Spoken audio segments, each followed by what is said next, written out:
dans l'église, il n'y a plus rien.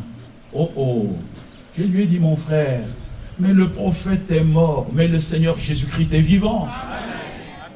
Alors il m'a regardé, il m'a dit, mais mon frère Didier, est-ce que tu crois que le prophète Branham est qui? J'ai dit oui, c'est un serviteur de Dieu que Dieu avait envoyé pour effectivement nous apporter la parole de cette heure. Alléluia. Bien aimé, parce que si vous lisez dans le livre d'Apocalypse, permettez-moi de vous dire, de préciser, il y a le Seigneur qui est là, mais dans sa main droite, il y a 7 étoiles. Dans sa main droite, n'est-ce pas? La première étoile, c'est Paul d'Éphèse. Nous pouvons le dire. Mais Paul ne s'est jamais remplacé au Seigneur Jésus-Christ. Est-ce que nous pouvons le dire aussi? Oui, c'est dans le livre d'Apocalypse. Dans la main droite, il y a 7 étoiles. Et nous croyons que cette 7e étoile, c'est notre bien-aimé frère William Branham. Il n'y a pas 8 étoiles. Et il n'y a pas un 8e messager. Est-ce que nous pouvons dire Amen? Amen. Branham, notre bien-aimé frère, est le 7e messager envoyé à l'épouse. Mais permettez-moi de vous dire que Branham ne nous a pas sauvés. Un seul nous a sauvés. Il s'appelle le Seigneur Jésus-Christ. Alors le frère m'a dit, non, depuis qu'il est parti, c'est Ichabod. Il n'y a plus la gloire du Seigneur dans l'église. Non, frère. Comme nous sommes réunis là ce matin, la gloire de notre Seigneur est là présente. Ça, vous le croyez, n'est-ce pas? Sinon, comment il y aurait des guérisons? J'ai entendu beaucoup de témoignages de guérisons. Parce que c'est lui en qui nous croyons. Il était mort, mais il est vivant. Alors, imaginez-vous que quand j'entends ce genre de choses, et mon cœur bondissait, j'avais envie de me tenir debout pour dire, mon frère Fred, on parle de toi dans presque chaque brochure, mais là, tu as tort. Et n'ayons pas peur de le dire aux gens. Alléluia.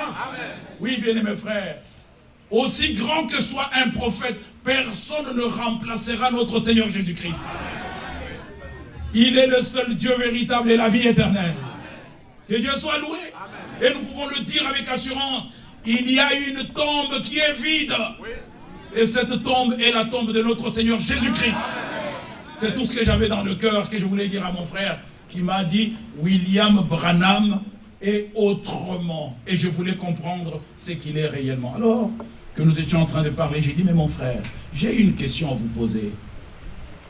Il y a un frère en Europe, je ne lui ai pas cité de nom, qui rend témoignage qu'il avait eu une vision et qu'il avait entendu le Seigneur lui parler sur la nourriture spirituelle au temps convenable. Le frère Fred Sotman m'a regardé, il me dit,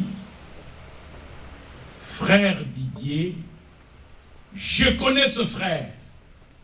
J'ai dit, mais rends-moi un peu témoignage, mon frère. Il dit, son nom est Ewald Frank.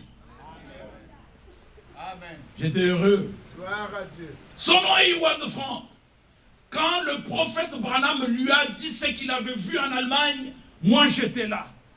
J'ai dit, mon frère, je suis heureux, continue encore. Il dit, j'étais là.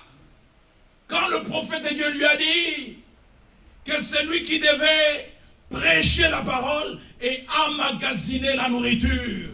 Et le prophète lui a dit que la nourriture dont il s'agit, ce sont les prédications qui sont sur les bandes magnétiques. Alors bien aimé, imaginez-vous ma joie. Moi je croyais déjà au témoignage de notre frère Franck, mais j'étais encore très heureux de l'apprendre par quelqu'un qui était là présent, parce que quand frère Franck nous témoignait, il disait qu'il y avait le frère Banks Hood et il y avait aussi le frère Fred Sotman. Alors j'étais en présence de notre frère Sotman qui m'a reconfirmé qu'il était là présent. Et c'est lui qui m'a cité le nom de Ewald Frank. J'ai dit, mon frère, continue encore. Et j'ai dit, mais mon frère Fred, tel que tu sais que notre frère Frank est celui qui doit distribuer la nourriture, c'est-à-dire les prédications de William Branham sur les bandes magnétiques, est-ce que tu ne peux pas donner ce témoignage au monde entier? Le monde entier a besoin d'entendre. Parce qu'aujourd'hui, de ce message est sorti beaucoup d'interprétation et le peuple est dans la confusion. Donne ce témoignage dans le monde. Nous sommes prêts à supporter peut-être le voyage, je ne sais pas, pour que tu donnes ce témoignage. Le frère m'a regardé, il m'a dit, frère Didier, je ne peux pas donner le témoignage du Walde Frank parce que je lui ai dit de prêcher ce que moi je comprends du prophète Branham. Je crois que le prophète Branham est notre Seigneur. Bien-aimé frère, là où j'étais assis, j'allais tomber. J'ai dit, mon frère Fred, tu dis quoi? Yes, brother Didier. Frère Branham est le Seigneur des nations. J'ai dit, mon frère Fred, frère Branham n'est pas le Seigneur des nations. Moi, je ne le crois pas. Amen.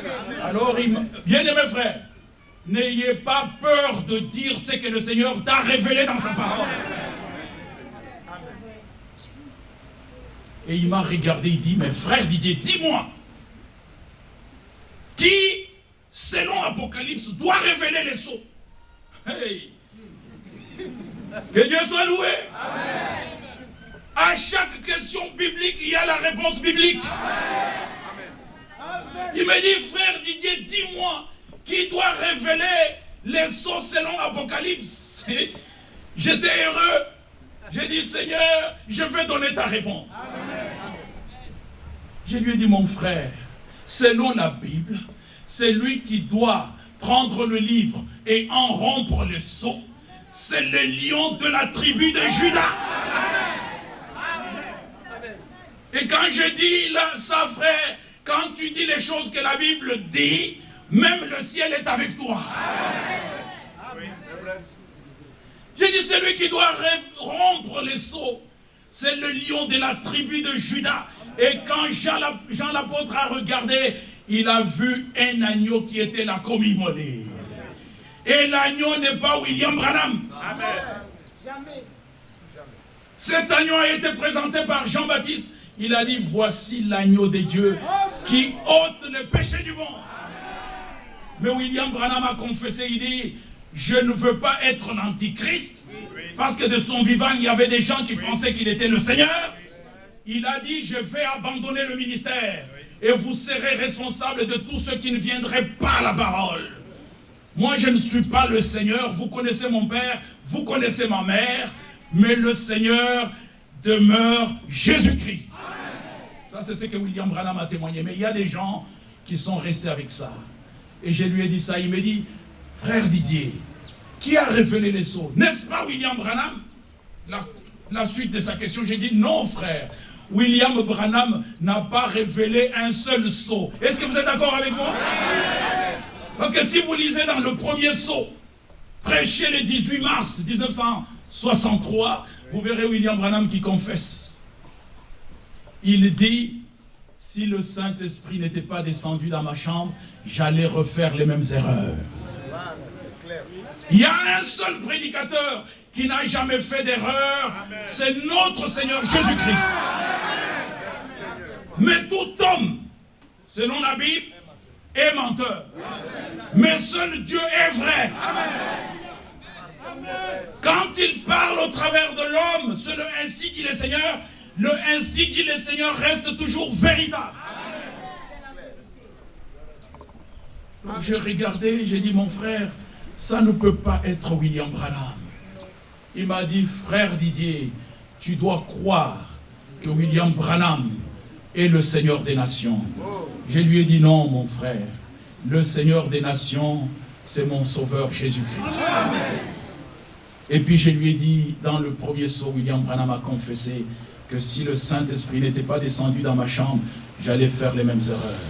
Voilà ce qu'il m'a révélé.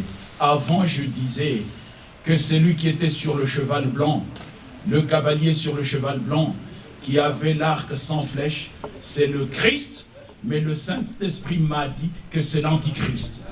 Est-ce que vous voyez, bien-aimé? C'était un homme sincère. Un homme sincère. Et le frère Fred m'a dit, frère Didier, tu ne crois pas à ça parce que tu n'étais pas avec nous dans le Sabinon Canyon. Si tu voyais comment l'ange est descendu pour montrer à son serviteur ce qu'il devait faire, tu ne dirais pas les choses de cette manière parce que les cimes des arbres ont été coupées. Il m'a raconté beaucoup de témoignages. Il dit d'ailleurs, le prophète ne voulait pas qu'on vienne avec lui. J'ai dit, oui frère, parce que vous n'avez pas la capacité de supporter des choses surnaturelles des dieux. Et c'est ainsi que vous les attribuez aux hommes. Mais notre Dieu a toujours agi d'une manière extraordinaire. Est-ce que vous comprenez? Comme nous sommes là, il agit aussi d'une manière extraordinaire. Mais non pas à nous, mais à ton nom de gloire. Quand j'ai fini, frère, écoutez, je vais vous rendre ces témoignages jusqu'à la fin, mais peut-être que ça n'édifie même pas, mais c'est pour vous dire, bien-aimés, que nous devons avoir nos regards fixés sur Jésus-Christ, qui est le chef et le consommateur de notre foi. Alors que j'avais ma Bible et que je lisais dans le livre d'Apocalypse, le frère Paul Friesinger me regarde, il me dit, Brother Didier, tu lis la Bible? Est-ce que tu prêches la Bible? Parce que nous ici, on ne lit plus la Bible. J'ai dit, mon frère, William Branham nous a dit que ce livre est mon absolu. Amen. Et il doit être aussi notre absolu. Amen. Je le lis nuit et jour. Selon la parole qui est dite, heureux l'homme qui médite la loi de l'Éternel. Qui la médite nuit et jour, il est comme un arbre planté près d'un courant d'eau. Tout ce qu'il fait lui réussit. Que Dieu soit loué. Alors, à la fin, je lui ai dit, mon frère, maintenant que j'ai entendu ça, et sache que le frère Franck fait un grand travail dans le monde, la parole de Dieu est prêchée dans le monde entier, jusque dans les confins de la terre. L'Afrique a déjà entendu au travers de ce ministère que le Seigneur a laissé. Et je voudrais qu'à la fin du témoignage, je vous parle un petit peu de ce ministère. C'est un ministère, alléluia, de ce ministère que le Seigneur a laissé après le départ à la maison. Je lui ai dit, mon frère Fred, je voudrais maintenant que tu puisses prier parce que je veux partir. Il a dit, fermons les yeux. Nous avons fermé les yeux. Frère, écoutez l'invocation. Il a dit, Seigneur Joseph, j'ai ouvert les yeux. Je suis devant le Seigneur. Le Seigneur écoute ce que je suis en train de dire. Je ne vous mens pas. J'ai ouvert les yeux, je ne pouvais plus continuer la prière. Seigneur Joseph. Je me suis remué, j'ai remué la chaise, j'ai dit, où suis-je? Et quand il a terminé, j'ai dit, mon frère, Fred, mais comment? Pourquoi Seigneur Joseph? Il dit, yes, brother. Les gens pensent que quand William Branham parlait de son fils, c'est Billy Paul. Non, ce n'est pas Billy Paul, c'est Joseph qui est son fils. Parce que lui, il est Dieu, et Joseph est le Seigneur. Bien-aimés, ne croyez jamais ce qui n'est pas écrit. Comme les tonnerres ne sont pas écrits, nous ne devons pas les croire. Le Seigneur nous a dit, Jean chapitre 7, c'est lui qui croit à moi, comme disent les Écritures, des fleuves d'eau vive couleront de son sein. Est-ce que c'est votre position? Amen. Voilà, bien-aimés, les témoignages concernant mon départ aux États-Unis et comment le Seigneur m'a aidé de comprendre ce qu'il est en train de faire. Mais pourquoi nous disons qu'après William Branham, le Seigneur a envoyé un serviteur, pas le 8e messager, pas un complément, mais je voudrais vous dire que le 2 avril 1962, tôt le matin, le Seigneur a parlé à un homme. Il venait juste de s'élever et il a consacré le jour. Et il a entendu la voix audible du Seigneur lui disant, mon serviteur, ton temps pour cette ville est bientôt terminé. Je t'enverrai dans d'autres villes pour prêcher ma parole. Ça, c'est la première des choses. Il dit que quand j'ai entendu cette voix, je suis tombé par terre.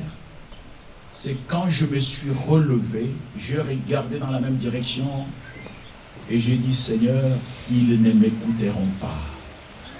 Parce qu'ils ont déjà tout en abondance. Et le Seigneur lui a répondu, le temps viendra où ils t'écouteront. Je pense que vous en faites partie.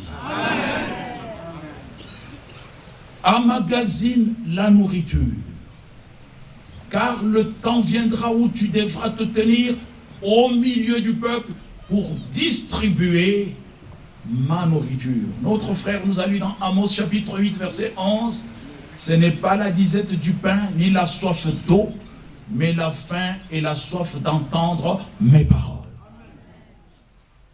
Et c'est ainsi que le 3 décembre 1962, le frère Franck avait emmagasiné les denrées alimentaires, les choses naturelles. Et quand il est arrivé devant le prophète, alors qu'il parlait, il y avait frère Fred et frère Bankswood, et frère Branham et frère Franck. Frère Branham lui a dit, alors qu'il parlait des choses et d'autres, lui il avait une question sur le cœur. Frère Branham, est-ce que je peux te poser cette question?